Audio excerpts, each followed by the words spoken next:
प्रधानमंत्री नरेंद्र मोदी अपने ब्रुनेई के दौरे के बाद अब सिंगापुर पहुंच चुके हैं। यहां वो राष्ट्रपति थरमन शनमुगनरत्नम और प्रधानमंत्री लॉरेंस वोंग समेत कई वरिष्ठ नेताओं से मुलाकात करेंगे।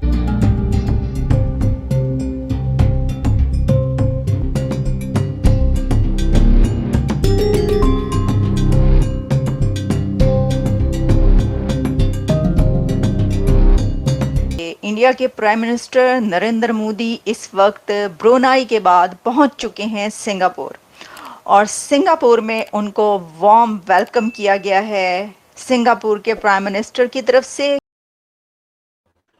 दोस्तों, भारत के वज़ीर आज़म नरेंद्र मोदी सिंगापुर में हैं और सिंगापुर के जो प्राइम मिनिस्टर हैं जो कि लॉरेंस वोंग, ये उस वक्त Indian prime minister Narendra Modi sir ने ब्रुनेई के बाद सिंगापुर गए और वहाँ पे आपको तो पता ही होगा, आप हमारे देश के प्राइम मिनिस्टर कहीं भी जाते हैं तो उनका तो वेलकमिंग नेक्स्ट लेवल पे ही होता है। और यही नहीं, आपने देखा होगा कि जब भी हमारे देश के प्राइम मिनिस्टर किसी और कंट्री में जाते हैं तो वहाँ पे ना जो कल्चर फंक्शंस होते हैं वो इंडियन ही होते हैं। वहीं पे जब कोई और देश आता है जनरली जब कोई पाकिस्तान जाए तो उनको तो वैसे ही कोई नहीं पूछता और यही कल्चर देख के ना पाकिस्तान का मीडिया बौखलाया हुआ है। आइए देखते हैं इस पे पाकिस्तानी मीडिया का क्या कहना है कि जब किसी कंट्री का कोई प्राइम मिनिस्टर या वो पहुंचता है, मसलन जब हम पाकिस्तान की बात करते हैं, पाकिस्तान का कोई प्राइम मिनिस्टर शहबाज शरीफ या जब वो दूसरे कंट्रीज में पहुंचते हैं तो उसी कंट्री के जो लोग हैं वो अपना ट्रेडिशनल डांस, ट्रेडिशनल सॉन्ग्स और वो सब पेश किया जाता है। इंडिया के प्राइम मिनिस्टर जब किसी कंट्री में पहुंचते हैं तो इंडिया का डायस्पोरा हर कंट्री में इतना एंथुजियास्टिक है, इतना पावरफुल है कि वहाँ पर इंडिया के ही ट्रेडिशनल डांस और सॉन्ग्स पेश किए जा रहे होते हैं। और दूसरा एक और बात इसके अंदर शायद ये वजह भी है कि क्योंकि इंडिया की ट्रेडिशंस इतनी पावरफुल हैं, इतनी उनका कल्चर इतना रिच है कि उनको किसी और की वहाँ की ज़रूरत नहीं पड़ती, वो खुद आकर अपना जो है वो पेश करते हैं।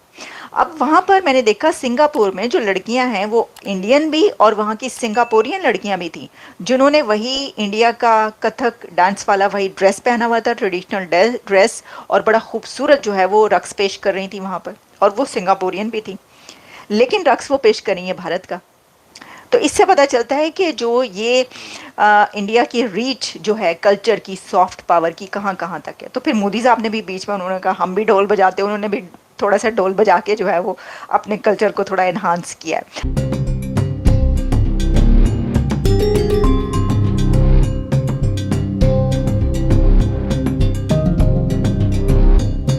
नरेंद्र मोदी जो हैं वो 3 जनरेशन्स ऑफ जो टॉप लीडरशिप है वो उससे मिलेंगी। एक तो जो मौजूदा प्राइम मिनिस्टर हैं लॉरेंस वोंग, उनसे मिलेंगे। जो पिछले प्राइम मिनिस्टर और सीनियर मिनिस्टर थे ली हेसन लूंग, उनसे मिलेंगे। और एक और इनके former prime minister and Emirates senior minister रहे हैं गो चोकटोंग। और सो नरेंद्र मोदी जो हैं वो एक ऐसा इम्प्रेशन देना चाहते हैं कि हमारे सिंगापुर से जो ताल्लुकात हैं वो बड़े जनरेशन्स पुराने हैं। इंडिया इस वक्त सेमीकंडक्टर में आगे बढ़ना चाहता है। इंडिया सेमीकंडक्टर के गेम प्लान अपना बना चुका है। इंडियन गवर्नमेंट ने सेमीकंडक्टर और चिप के लिए $10 बिलियन मुख्तस कर दिए हैं। $10 बिलियन तो उन्होंने सेमीकंडक्टर के लिए रख दिए, अनाउंस कर दिए। अच्छा, ये तो हम इंडियन गवर्नमेंट की बात करें। इसके अलावा जो इंडिया के बड़े बड़े स्टेक होल्डर्स हैं जैसे कि टाटा है और भी कई कंपनीज है, वो अपने तौर पर बिलियंस ऑफ डॉलर्स इसके लिए लगा रहे हैं सेमीकंडक्टर के लिए। ताइवान के साथ इंडिया के बड़े ज़बरदस्त ताल्लुकात हैं और इसी तरीके से जो है और भी कई कंट्रीज़ जिसमें ब्रुनेई भी इस सिलसिले में है। लेकिन अब सिंगापुर क्योंकि इसका एक बड़ा कंट्रीब्यूटर है तो यहाँ पर भी जो जोर दिया जा रहा है, जो बात की जा रही है, बात की जाएगी वो सेमीकंडक्टर की मैन्युफैक्चरिंग पर है। Singapore is one of the source of foreign direct investment in India. मेरा ख्याल है तकरीबन 11-12 अरब डॉलर की इन्वेस्टमेंट जो हैं वो हो रही हैं। सो आसियान में इंडिया सिंगापुर को बहुत अहमियत देता है।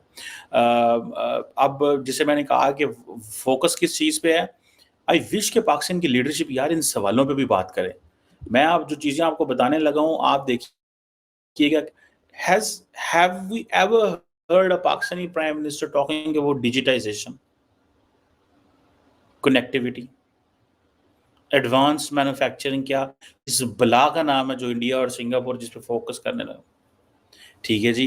तो दूसरी बात क्या है कि नरेंद्र मोदी जहां जाते हैं पहले उनके मिनिस्टर काम कर लेते हैं, पहले उनकी ब्यूरोक्रेसी उसके ऊपर काम कर लेती है, फिर वो अपने वजीर आजम को भेजते हैं।